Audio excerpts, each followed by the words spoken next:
Shalom, kembali lagi bersama kami di grup Wong LA, ada di LA untuk jadi berkat yang luar biasa. Satu kemurahan Tuhan kalau hari ini kita bisa memasuki kitab yang pertama dalam kitab Perjanjian Lama, di mana kita belajar dari kitab ini, karena kitab ini bernama Kitab Kejadian, di mana semuanya dijadikan Tuhan menjadi sesuatu yang indah, di mana asal mula pertama kali permulaan semua penciptaan Tuhan yang luar biasa dimulai dari kitab ini.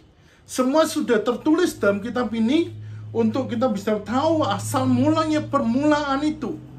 Nah, penulis menuliskan bahwa permulaan yang utama dalam kitab ini adalah sesuatu yang hal yang luar biasa untuk menciptakan hari depan kita yang penuh dengan pengharapan, untuk menciptakan kita dalam segalanya dalam hidupan ini.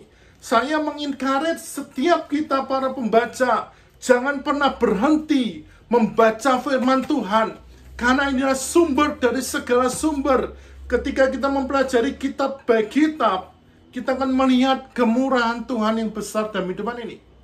Melalui channel ini, saya mengencourage terus, tetaplah membaca Alkitab setiap hari, karena Tuhan kita, Tuhan yang luar biasa baik.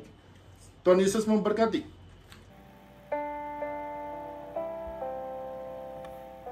Kejadian pasal 22. Kepercayaan Abraham diuji. Setelah semuanya itu, Allah mencoba Abraham. Ia berfirman kepadanya, "Abraham." Lalu sautnya, "Ya Tuhan." Firman-Nya, "Ambillah anakmu yang tunggal itu, yang engkau kasihi, yakni Ishak. Pergilah ke tanah Moria, dan persembahkanlah dia di sana sebagai korban bakaran pada salah satu gunung yang akan kukatakan kepadamu." Keesokan harinya, pagi-pagi bangunlah Abraham. Ia memasang pelana keledainya dan memanggil 2 orang bujangnya beserta Ishak anaknya. Ia membelah juga kayu untuk korban bakaran itu. Lalu berangkatlah ia dan pergi ke tempat yang dikatakan Allah kepadanya. Ketika pada hari ketiga, Abraham melayangkan pandangnya, kelihatanlah kepadanya tempat itu dari jauh. Kata Abraham kepada kedua bujangnya itu, "Tinggallah kamu di sini dengan keledai ini. Aku beserta anak ini akan pergi ke sana.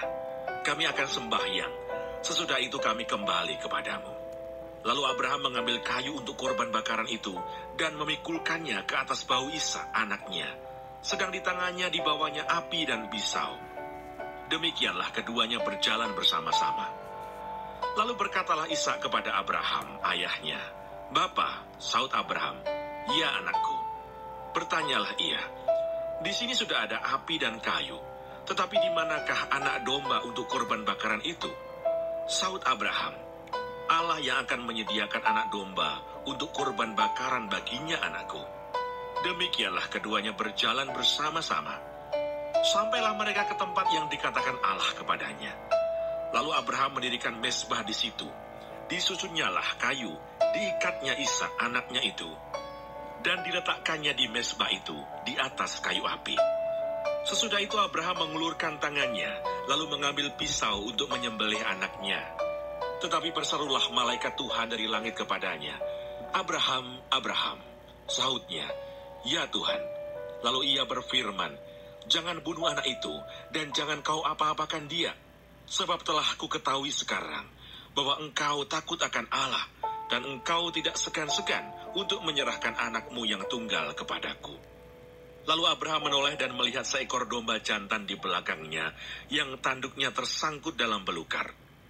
Abraham mengambil domba itu, lalu mengorbankannya sebagai korban bakaran pengganti anaknya.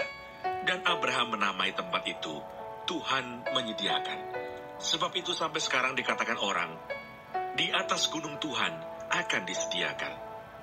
Untuk kedua kalinya berserulah malaikat Tuhan dari langit kepada Abraham, katanya, "Aku bersumpah demi diriku sendiri, demikianlah firman Tuhan, karena engkau telah berbuat demikian, dan engkau tidak segan-segan untuk menyerahkan anakmu yang tunggal kepadaku, maka aku akan memberkati engkau berlimpah-limpah, dan membuat keturunanmu sangat banyak, seperti bintang di langit, dan seperti pasir di tepi laut. Dan keturunanmu itu akan menduduki kota-kota musuhnya. Oleh keturunanmu lah, semua bangsa di bumi akan mendapat berkat, karena engkau mendengarkan firman-Ku." Kemudian kembalilah Abraham kepada kedua bujangnya, dan mereka bersama-sama berangkat ke Berseba, dan Abraham tinggal di Berseba. Keturunan Nahor. Sesudah itu Abraham mendapat kabar, juga Milka telah melahirkan anak-anak lelaki bagi Nahor, saudaramu. Uz, anak sulung, dan Bus adiknya, dan Kemuel, ayah Aram, juga Keset, Hayu, Pildas, Yidlaf, dan Betuel. Dan Betuel memperanakkan Ribka. Kedelapan orang inilah dilahirkan Milka bagi Nahor, saudara Abraham itu. Dan gundik Nahor, yang namanya Reuma, melahirkan anak juga, yakni Tebah, Gaham, Tahas, dan Maakah.